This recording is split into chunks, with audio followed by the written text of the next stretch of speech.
आज तक रेडियो सुनता है सारा जहां। नमस्कार, 30 अगस्त बुधवार की शाम ढल चुकी है और आपका फेवरेट पॉडकास्ट दिन भर लेकर हाजिर हूं मैं, जमशेद कमर सिद्दीकी। विपक्ष के इंडिया गठबंधन का महाजुटान मुंबई में होने जा रहा है। कल बैठकों की तीसरी किस्त शुरू होगी। बैठकों की तीसरी किस्त शुरू होने से पहले महाराष्ट्र में ऑपोजिशन की महाविकास अघाड़ी ने आज प्रेस कॉन्फ्रेंस की। इसके हाइलाइट्स क्या रहे और कल की बैठक के मद्देनजर क्या संकेत मिले हैं, दिन भर की शुरुआत इसी से करेंगे। चीन ने अपना एक स्टैंडर्ड मैप जारी किया है जिसमें अरुणाचल प्रदेश और अक्साई चीन को उसने अपना हिस्सा बताया है। भारत सरकार ने इसे खारिज तो कर दिया है, लेकिन G20 की आगामी बैठक से पहले दोनों देशों के बीच पहले से कायम तनाव को ये और किस तरह बढ़ाएगा, समझेंगे हम। चंद्रयान 3 को चांद के दक्षिणी ध्रुव पर पहुंचे हुए एक हफ्ता बीत चुका है। इस हफ्ते में चंद्रयान ने क्या क्या खोज निकाला है और ये हमारे लिए कितना अहम होने वाला है, बताएंगे आपको। एक और अफ्रीकी देश में तख्ता पलट हो गया है, नाम है गैबन। किन हालात में हुआ ये सैन्य तख्ता पलट और ग्लोबल लिहाज से ये कितना बड़ा कंसर्न है, समझेंगे। आखिर में पहुंचा खबर भी आएगी जिसमें सुनेंगे किस्सा बिहार के उस गांव का जहां बीते 40 सालों से किसी ने भी बकरी नहीं पाली। लेकिन अभी वक्त है 60 सेकंड्स हेडलाइंस का। सुनिए रोहित अनिल त्रिपाठी से।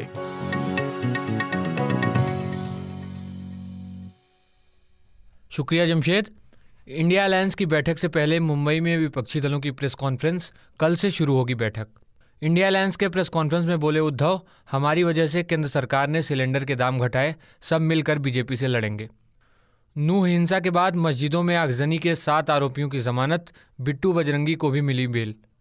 कांग्रेस सांसद अधीर रंजन चौधरी ने संसदीय समिति के सामने माफी मांगी। लोकसभा से उनका हटेगा सस्पेंशन। सदन में प्रधानमंत्री मोदी पर टिप्पणी मामले में हुए थे सस्पेंड। दिल्ली यूनिवर्सिटी ने आरजेडी सांसद मनोज झा का लेक्चर रद्द किया। मनोज झा बोले, संसद में बोल सकता हूं तो यूनिवर्सिटी में क्यों नहीं। बिहार के स्कूलों में रक्षाबंधन, जन्माष्टमी, तीज की छुट्टियां रद्द। बीजेपी ने किया फैसले का विरोध। कर्नाटक सरकार ने लॉन्च की गृह लक्ष्मी योजना। राहुल गांधी और खड़गे भी रहे मौजूद। मध्य प्रदेश के पूर्व मुख्यमंत्री दिग्विजय सिंह के खिलाफ दमोह में एफआईआर दर्ज। जैन तीर्थ को लेकर किया था ट्वीट। आदित्य L1 मिशन के इंटरनल चेक पूरे। 2 सितंबर को श्रीहरिकोटा से लॉन्च होगा मिशन। और यूक्रेन के कीव में रूस का मिसाइल अटैक, 2 लोगों की मौत। ये दिन भर है। मैं हूं जमशेद कमर सिद्दीकी। देश की राजनीति में लोकसभा चुनाव को लेकर हलचल महसूस की जा सकती है। एनडीए को चुनौती देने के लिए इंडिया गठबंधन कल मुंबई में 2 दिन की बैठक आयोजित कर रहा है। इससे पहले पटना और बेंगलुरु में विपक्षी नेताओं का मजमा लग चुका है। मुंबई में इंडिया अलायंस की तीसरी बैठक होगी और इसके लिए विपक्षी नेताओं का जमावड़ा आज से ही लगने लगा है। महाराष्ट्र में ऑपोजिशन की जो महाविकास अघाड़ी है वो इसकी मेजबानी कर रहा है और इससे पहले आज शाम को एमवीए नेताओं ने एक प्रेस कॉन्फ्रेंस की। रक्षाबंधन के मौके पर मोदी सरकार की तरफ से रसोई गैस सिलेंडर के दाम में दी गई रियायत पर उद्धव ठाकरे बोले, 9 साल हो गए, आज तक कभी बहनों की याद आई नहीं थी। आज अचानक बहनों की याद आ गई और रक्षाबंधन की गिफ्ट दी गई। क्यों 9 साल रक्षाबंधन हुआ नहीं था क्या? इंडिया गठबंधन के पीएम उम्मीदवार को लेकर चल रही चर्चा पर उद्धव ठाकरे ने कहा कि उनके पास पीएम बनाने के लिए बहुत से चेहरे हैं, लेकिन बीजेपी के पास मोदी के अलावा और कौन है। महाराष्ट्र की राजनीति में पक्ष और विपक्ष दोनों को गैसिंग गेम खिलाने वाले एनसीपी नेता शरद पवार भी पीसी में मौजूद थे। उन्होंने कहा कि हम परिवर्तन के लिए एक साथ आए हैं। मुंबई में इंडिया टुडे मैगजीन के कॉरेस्पॉन्डेंट हैं धवल कुलकर्णी साहब। इस प्रेस कॉन्फ्रेंस में वो मौजूद थे। हमने उनसे बात की और पूछा कि पवार और ठाकरे के अलावा और कौन से नेता वहां दिखे और कल की बैठक को लेकर क्या बातें कही गई। देखिए, आज की प्रेस कॉन्फ्रेंस में राष्ट्रवादी कांग्रेस पार्टी के अध्यक्ष थे शरद पवार, शिवसेना के उद्धव ठाकरे थे, कांग्रेस के अशोक चव्हाण थे, नाना पटोले थे, शिवसेना के संजय राउत थे। कांग्रेस, एनसीपी और शिवसेना, इन तीनों पार्टियों के काफी बड़े कद्दावर नेता वहां पर उपस्थित थे। और अगर बात करें हाइलाइट्स की इस प्रेस कॉन्फ्रेंस से, तो मैं कहूंगा कि मुंबई और महाराष्ट्र के इसे देखा जाए तो अहम मुद्दा ये था कि नीति आयोग की मीटिंग हुई थी महाराष्ट्र के मुख्यमंत्री के साथ। तो नीति आयोग बेसिकली मुंबई के लिए प्लानिंग करेगा, इसे बताया गया था कि बेसिकली जो प्लानिंग का जो काम है नीति आयोग करेगा। तो उनका कहना यह है उद्धव ठाकरे को कि कहीं ना कहीं मुंबई को महाराष्ट्र से तोड़ने के लिए एक ये षड्यंत्र है, क्योंकि मुंबई में मुंबई महानगर पालिका है, MMRDA जैसी प्लानिंग अथॉरिटी है। तो नीति आयोग के यहाँ क्यों प्लानिंग के इसमें इंटरफियर कर रही थी, उनका ये कहना था। दूसरी बात वो ये कह रहे हैं कि जिस तरीके से केंद्र सरकार ने एक बिल पास करके पार्लियामेंट में दिल्ली सरकार के अधिकार कम किए थे आम आदमी पार्टी के, तो उसी तरीके से वो फेडरल स्ट्रक्चर जो है, संघ राज्य का स्ट्रक्चर इस देश में, उसे कहीं ना कहीं तोड़ना चाहती है, वीक करना चाहती है, ऐसा उनका कहना है। दूसरी बात यह है कि जब शरद पवार को पूछा गया कि क्या आप शिरोमणि अकाली दल और बहुजन समाज पार्टी को भी अपने साथ ले लोगे, तो उन्होंने ये कहा कि ये उनका कहने का यह था कि जिस ये था कि ये मुश्किल है। उसका कारण है कि कांग्रेस है, आम आदमी पार्टी है, जो शिरोमणि अकाली दल के एक एडवर्सरीज है पंजाब में, या समाजवादी पार्टी है जो बहुजन समाज पार्टी के एडवर्सरी उत्तर प्रदेश में, तो इसीलिए मुश्किल लग रहा है।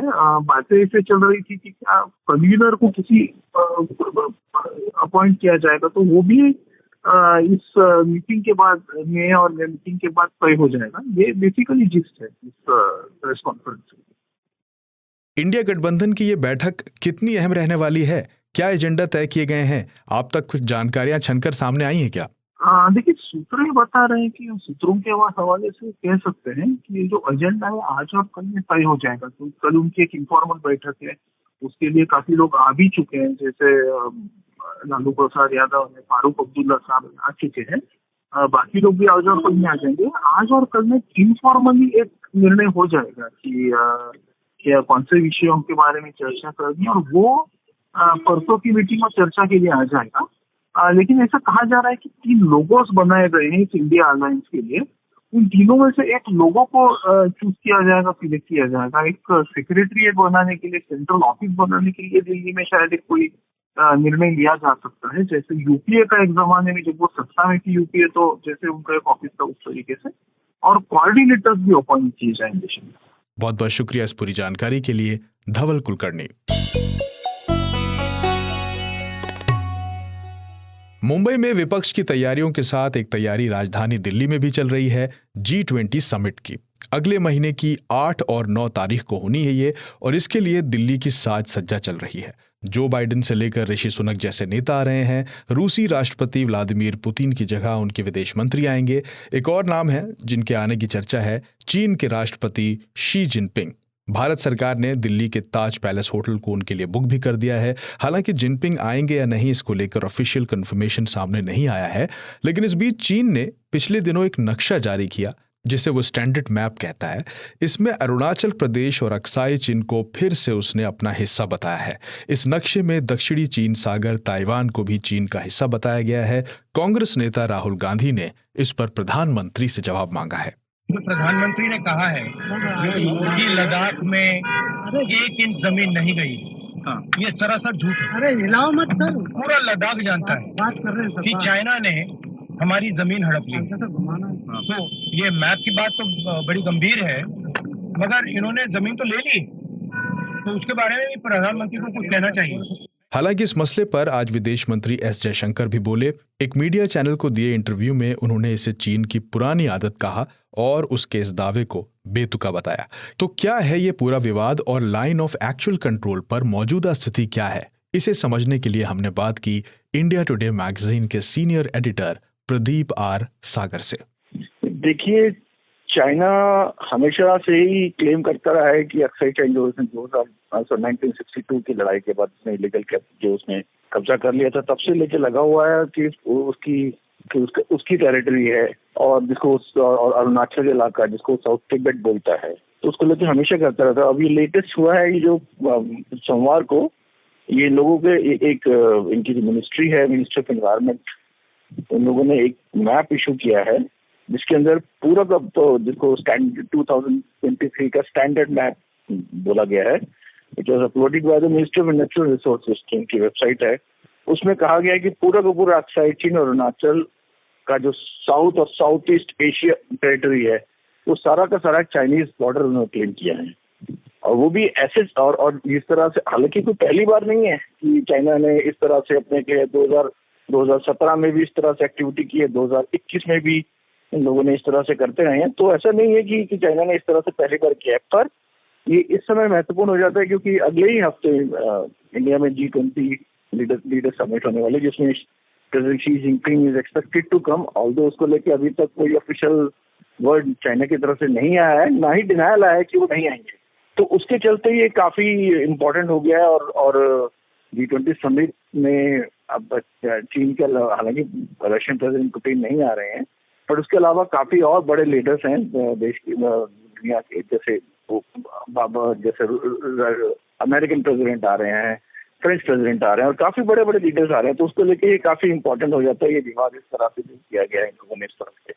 और दूसरा सबसे इम्पोर्टेंट इसमें ये बात है कि ये मुद्दा जो इस तरह से किया है, ये बिल्कुल एक हफ्ते पहले ही जोहान्सबर्ग में ब्रिक्स समिट के दौरान आपने देखा होगा शी जिनपिंग और प्राइम मिनिस्टर मोदी एक इनफॉर्मल कन्वर्सेशन है, एक वो फॉर्मल कन्वर्सेशन नहीं था बट एक इनफॉर्मल कन्वर्सेशन के अंदर दोनों ने ईस्टर्न लद्दाख में जो टेंशन है, मिलिट्री स्टैंड ऑफ जो पिछले 3 सालों से ऊपर हो गया बना हुआ है दोनों सेनाओं के बीच में, उसको कम करने की बात कही गई है। और उसमें ये भी कहा गया था उस टाइम पे कि भाई दोनों लीडर्स जो हैं शी जिनपिंग और प्राइम मिनिस्टर मोदी वो अपने ऑफिशियल्स को डायरेक्ट करेंगे कि ये जो मिलिट्री स्टैंड ऑफ है उसको एक्सपीडाइट किया जाए, इसको रिजॉल्व किया जाए।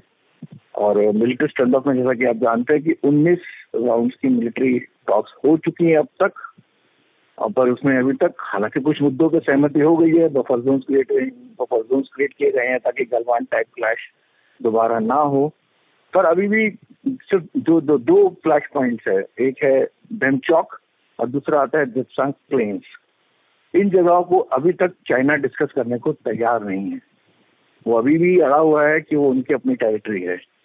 तो उसको लेके देखना होगा कि अब ये जो जिस तरह से जो मैप का विवाद खड़ा किया है, ये किस तरह से शी जिनपिंग की अगुवाई अगर हिंदुस्तान में होती है, अगर वो इंडिया आते हैं तो क्या रुख लेगा।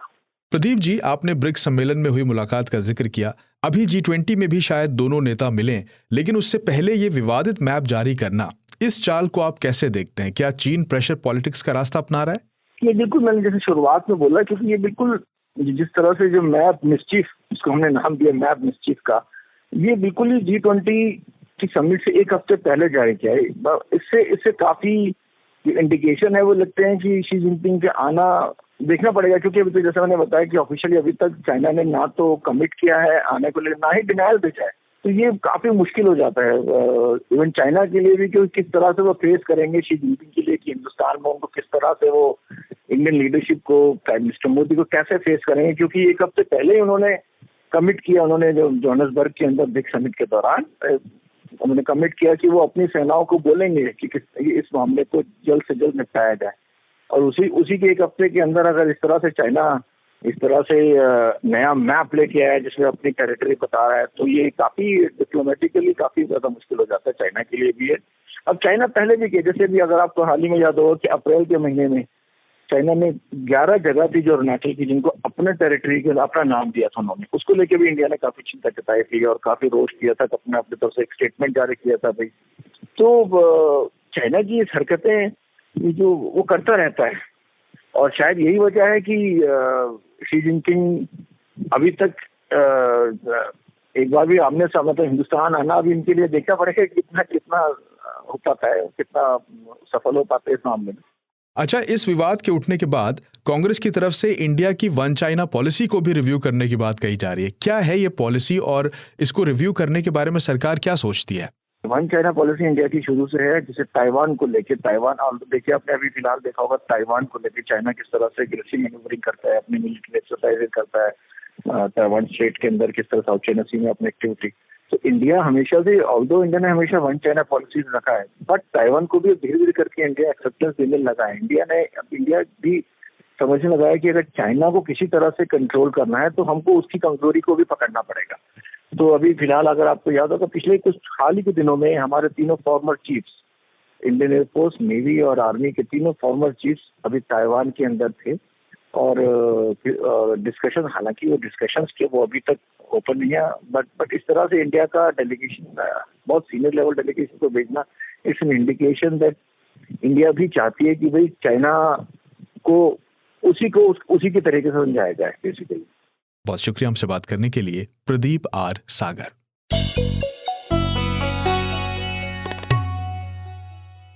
तो दिन भर की गाड़ी को मोड़ते हैं अब अंतरिक्ष की तरफ, क्योंकि चंद्रयान 3 को चांद पर उतरे हुए 1 हफ्ता बीत गया है। यानी चांद के हिसाब से आधा दिन उसने पूरा कर लिया है।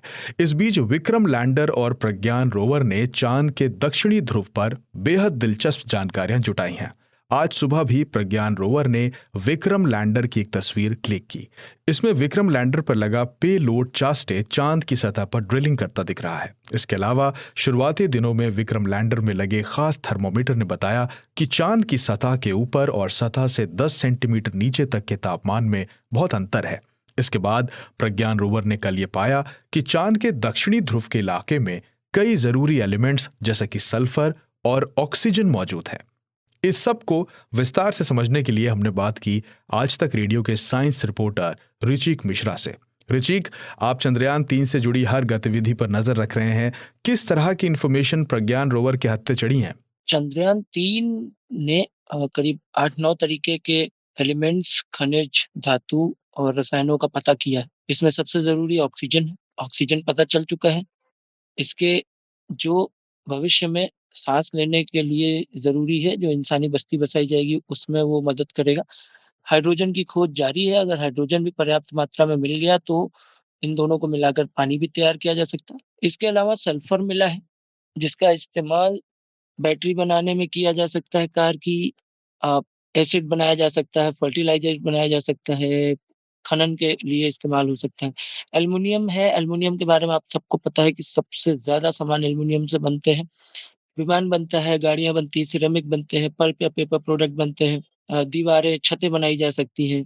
कैल्शियम है, इससे इलेक्ट्रिकल इंसुलेटर्स बनते हैं, खाद्य पदार्थों और दवाओं में इस्तेमाल होता है, पेपर ब्लीच बनाया जा सकता है, साबुन बनाया जा सकता है। लोहा बहुत ज़्यादा मात्रा में है, तो कार, जहाज, विमान, युद्ध के मैदान में बम, चुंबक, अमोनिया के प्रोडक्ट बनाए जा सकते हैं।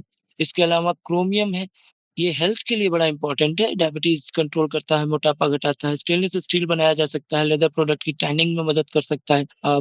लोहे और एल्युमिनियम के साथ मिला कर के कई अच्छे शानदार उत्पाद बनाए जा सकते हैं। इसके अलावा टाइटेनियम है, जो दुनिया का सबसे हल्का और मजबूत धातु है।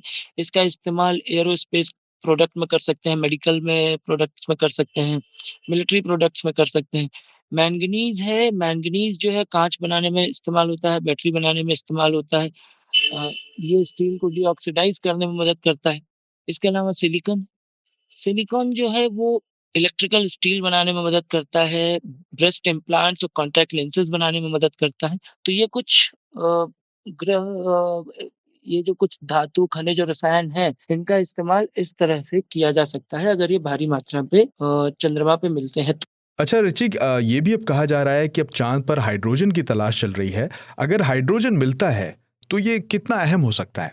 ऑक्सीजन मिल चुका है चंद्रमा के दक्षिणी ध्रुवीय इलाके में। हाइड्रोजन की तलाश की जा रही है। हाइड्रोजन वहाँ पे मिल सकता है क्योंकि सूरज से जो प्लाज़्मा आता है, उसमें हीलियम की मौजूदगी होती है, इसलिए पूरी संभावना है कि वहाँ पे हाइड्रोजन मिले। लेकिन जब तक ये पुख्ता तौर पे मिल नहीं जाता तब तक कुछ कह नहीं सकते।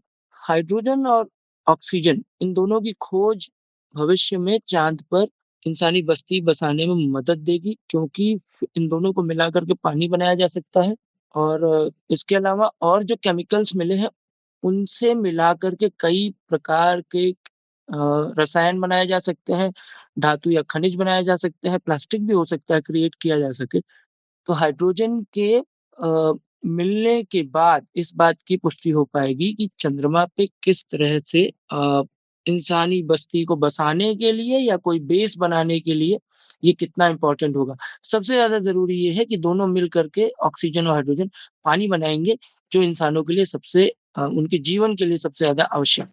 बहुत शुक्रिया इस पूरी जानकारी के लिए ऋचिक मिश्रा।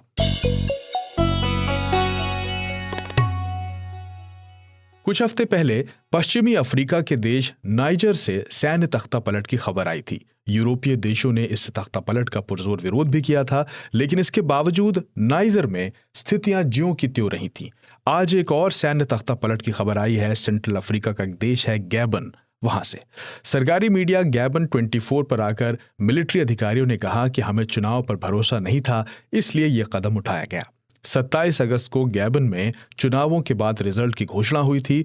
राष्ट्रपति अली बोंगो ओंडिम्बा तीसरी बार चुनाव जीत गए थे, लेकिन इसके 3 दिन बाद ही सेना ने सत्ता को अपने हाथ में ले लिया। हालांकि देश की सरकार या किसी और अधिकारी की तरफ से फिलहाल कोई बयान जारी नहीं हुआ है, लेकिन ये पिछले 3 सालों में पश्चिमी और सेंट्रल अफ्रीका में हुआ 8वां तख्ता पलट है। तो अफ्रीकी देशों में तख्ता पलट के ये जो मामले सामने आ रहे हैं, ये वहां की स्थितियों के बारे में क्या बताते हैं? ऐसी नौबत क्यों आ रही है? ये पूछा हमने विदेशी मामलों के जानकार और JNU associate professor Amitabh Singh से। देखिए, जो अफ्रीकन रीजन में या अफ्रीका में खासकर सेंट्रल अफ्रीकन जो रीजन है, उसमें जितने फ्रैंकोफोन कंट्रीज हैं, यानी जो फ्रांसीसी उपनिवेशवाद के अंतर्गत आते थे, और जहाँ का लिंक भाषा या जो आपस में बोलचाल की भाषा है लोगों की, वो फ्रेंच है, क्योंकि उनका कॉलोनियल इन्फ्लुएंस रहा है। ये ज्यादातर राज्य जो नेचुरल रिसोर्सेज में बहुत समृद्ध हैं, और तेल, मैंगनीज, बॉक्साइट, गोल्ड, डायमंड, ये सारे इन राज्यों में हैं। और अंग्रेजी में एक संज्ञा हम देते हैं जिसको कहते हैं रिसोर्स कर्स या कर्स ऑफ द रिसोर्सेज, यानी संसाधनों का अभिशाप। तो ये संसाधनों का अभिशाप इन पे लगा है, और फ्रांस इस रीजन के मेजॉरिटी स्टेट्स को कॉलोनियली उपनिवेशवाद के तौर पर उसको कंट्रोल करता था। यही नहीं, मगरेब के कंट्रीज जो हैं जैसे अल्जीरिया, उन सारे राज्यों को भी कंट्रोल करता था। लेकिन उपनिवेशवाद खत्म होने के बाद भी वहां उनका कंट्रोल रहा, और उनके नेचुरल रिसोर्सेज पे कंट्रोल रहा। जैसे गैबोन में जो अभी तख्ता पलट हुआ है, वहां मैंगनीज का एक बहुत बड़ी कंपनी है जो फ्रांसीसी कंपनी है, और 8000 कर्मचारी इसमें कार्यरत हैं। और जाहिर है जो कंपनी है उसका मुनाफा फ्रांस को जाता है। और यही नहीं, गैबोन का 80% एक्सपोर्ट ऑयल है, और वो सारा वेस्टर्न स्टेट्स को, खासकर फ्रांस को जाता है। और जैसे निजेर में कुछ दिनों पहले तख्ता पलट हुआ, वहां यूरेनियम पिछले 50 सालों से फ्रांस उसका दोहन करता है। और हम सबको पता है फ्रांस की 75% बिजली का स्रोत न्यूक्लियर पावर रिएक्टर से आता है, यानी यूरेनियम उसका एक बहुत बड़ा सोर्स बन जाता है। तो फ्रांस ने इसको एक तरह से सेमी कॉलोनियल सिस्टम बनाया हुआ है, और यही विद्रोह हो रहे हैं। और आपको जानकर आश्चर्य होगा कि ये सैन्य विद्रोह जहां जहां हुए हैं, वहां जैसे माली, बुर्किना फासो, निजेर, और अब यहाँ, ये 2021 के बाद अब तक 8 राज्यों में तख्ता पलट हुआ, और 8 फ्रैंकोफोन कंट्रीज हैं। सूडान में अगर आप उदाहरण ले लें तो 17 बार तख्ता पलट हुआ है अब तक उसके इतिहास में। उसी तरह नाइजीरिया में, वहां भी करीब 14 बार तख्ता पलट हुआ है। तो कहने का मतलब है ये रिसोर्स रिच कंट्रीज हैं जिनका कंट्रोल नव उपनिवेशवाद में और खासकर फ्रांस जैसे देश करते आ रहे हैं, जिनका आर्थिक दोहन करते हैं, संसाधनों का शोषण करते हैं, और इसमें गरीबी बहुत ज्यादा है। यानी इतना समृद्ध होते हुए भी वहां का जो अभिजात्य वर्ग है वो सारे संसाधनों को कंट्रोल करता है, और पूरे दुनिया में उनके प्रॉपर्टीज हैं। जब फॉर एग्जांपल गैबोन में जो वहां के शासक है, जो उनको हटाया गया है अभी, उनके करीब 39 प्रॉपर्टीज हैं फ्रांस में। आप इमेजिन कर सकते हैं कि वो किस हद तक शोषण कर रहे थे, और वो पिछले 53 साल से वहां रूल कर रहे थे, ये उनके पिता। तो ये एक खाका है वहां का। प्रोफेसर साहब, गैबन देश के बारे में आप थोड़ा बताइए, और ये बताएं कि किन स्थितियों में ये तख्ता पलट हुआ है। हाँ, गैबोन में पिछले गत शनिवार को चुनाव हुए थे, और उस चुनाव में जो अभी निवर्तमान शासक हैं वहां के, वो 65% वोट से जीत कर आए थे। और माना ये जा रहा था कि ये पूरी तरह से चुनाव जो है एक फ्रॉड प्रक्रिया थी, जिसमें रिगिंग की गई थी, और इसमें बहुत सारे कारण थे जिसमें ये कहा गया था। 2018 में भी वहां कू हुआ था, लेकिन वहां ऑपोजिशन को किसी भी तरह से बर्दाश्त नहीं किया गया, और जो अली बोंगो हैं वहां के शासक जिनको हटाया गया, वो 2008 से अब तक 14 साल से वहां के शासक रहे हैं और उनके पिता उसके पहले रहे हैं। तो कंटेक्स्ट यही है कि वहां जो सत्तासीन लोग थे, उन लोगों को या उन लोगों से लोकल जनता का विश्वास उठता जा रहा था और जो अली बोंगो हैं वहां के शासन, वो पूरी तरह से नाकामयाब रहे थे एज अ रूलर और उनकी छवि भी बड़ी अजीब थी क्योंकि वो शायद लोग कहते हैं कि वो गैबोनियन नहीं थे, उनको एडॉप्ट किया था उनके पिता ने। उनकी शिक्षा दीक्षा सारा पेरिस में और अन्य सोरबोन में और एलिट स्कूल्स में हुई थी और वो सबसे बड़ी बात है कि वहां की भाषा नहीं बोल पाते थे। तो एक डिस्कनेक्ट था लोगों के बीच। और सबसे इंटरेस्टिंग बात है कि गैबोन की जनता, मेजॉरिटी जनता इसका वेलकम कर रही है, इसका इस्तकबाल कर रही है कि ये अच्छा हुआ, क्योंकि वहां बहुत ज्यादा ये प्रॉब्लम चल रहा था जिसमें लोगों का शोषण और गरीबी, बहुत 2/3 लोग गरीबी रेखा से नीचे रहते हैं। आप समझ सकते हैं क्या स्थिति होगी। बहुत बहुत शुक्रिया प्रोफेसर अमिताभ सिंह। और अब बारी है भौचक खबर की, लेकर आ गए हैं शुभम तिवारी। जब भी गांव का जिक्र आता है तो आपकी नज़र के सामने क्या तस्वीर बनती है? कच्ची सड़कें, खेत, गाय भैंस और बकरियां। कम से कम हिंदुस्तान के गांव की एक आम तस्वीर तो यही है। लेकिन इसी देश में एक छोटा सा गांव ऐसा भी है जहां आपको बाकी सब तो मिल जाएगा, लेकिन बकरी एक भी दिखाई नहीं देगी। बिहार के नालंदा ज़िले का एक गांव है, नाम है ढकनिया। 150-200 घरों की आबादी है, लेकिन इस गांव में पिछले 40 से 45 वर्षों से किसी ने भी बकरी नहीं पाली और न ही कोई पालना चाहता है। वजह क्या है? वजह यह है कि बकरी को पालना यहाँ अशुभ माना जाता है। गांव वाले कहते हैं कि बकरी पालने से गांव में झगड़े होते हैं, बकरियां दूसरों के खेतों में घुस जाती हैं और जो अंततः फिर लड़ाई की वजह बनती हैं। बकरियां छींकती हैं या मिमियाती हैं तो उससे मनहूसियत फैलती है और अशुभ काम होते हैं, ऐसा यहाँ के लोगों का मानना है। अब इस तर्क को तो कोई सही नहीं कह सकता, लेकिन एक बात भौचक है और वो ये कि ये गांव जब से बना है तब से आज तक यहाँ के लोकल थाने में लड़ाई झगड़े का एक भी केस दर्ज नहीं हुआ, जो अपने आप में एक रिकॉर्ड है। सुनिए, जब एक रिपोर्टर ने गांव में रहने वाले मुकेश से बात की तो उन्होंने क्या कहा। बकरी पालने का कारण हुआ कि बहुत पहले पूर्व में लोग पालते थे। हमेशा जब खेत में फसल को बर्बाद कर देता था, चर जाता था, तो लोग के अथी हुआ कि इसमें एक बैठक बुला के सामूहिक रूप से उसको अथी कर दिया गया, बेच दिया गया उसी। और उसके बाद यहाँ बकरी का पालन नहीं हो रहा है। और इसके बाद एक अथी है कि बकरी अशुभ होता है। क्यों अशुभ माना जाता है? उसको माना जाता है, उसका जो बोली होता है मेमियाहट का, वो भी अशुभ माना जाता है। इसी गांव के दूसरे शख्स राजकुमार को भी सुनिए। पालन नहीं होता है, इसका कारण था कि जायदाद वगैरह ये सब भी चढ़ता था, विवाद होता था आपस में, चरने के चलते कुछ छींकता उगता है, ये सब नहस माना जाता है। अच्छा, कहीं भी यात्रा पर निकल रहे हैं आदमी तो छींकता है तो उसका नहस मानते हैं लोग। बिहार में शराबबंदी से पहले ही दरअसल ढकनिया गांव के लोग शराब नहीं पीते थे। इसके अलावा मामला यहाँ ऐसा है कि गांव में पंच और वार्ड सदस्य भी बिना चुनाव के निर्विरोध चुन लिए जाते हैं। बिहार के आदर्श गांव के रूप में चिन्हित इस गांव में 85% लोग शिक्षित हैं और गांव के बाहर दूसरे विभागों में काम करते हैं।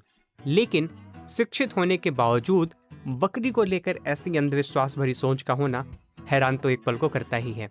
शुभम तिवारी, आज तक रेडियो। तो इसी के साथ वक्त हो गया है आपसे विदा लेने का। बुधवार को एक टेक पॉडकास्ट आता है हमारा, जिसका नाम है सबका मालिक टेक, वो भी सुनिएगा। आज तक रेडियो के बाकी पॉडकास्ट भी सुनते रहिए, अपने यार दोस्तों को भी सजेस्ट करते रहिए। आज का पॉडकास्ट प्रोड्यूस किया है चेतना काला ने, साउंड मिक्सिंग है नितिन रावत की। मैं जमशेद कमर सिद्दीकी आपसे इजाजत चाहूंगा, रक्षाबंधन की ढेर सारी शुभकामनाओं के साथ। नमस्कार।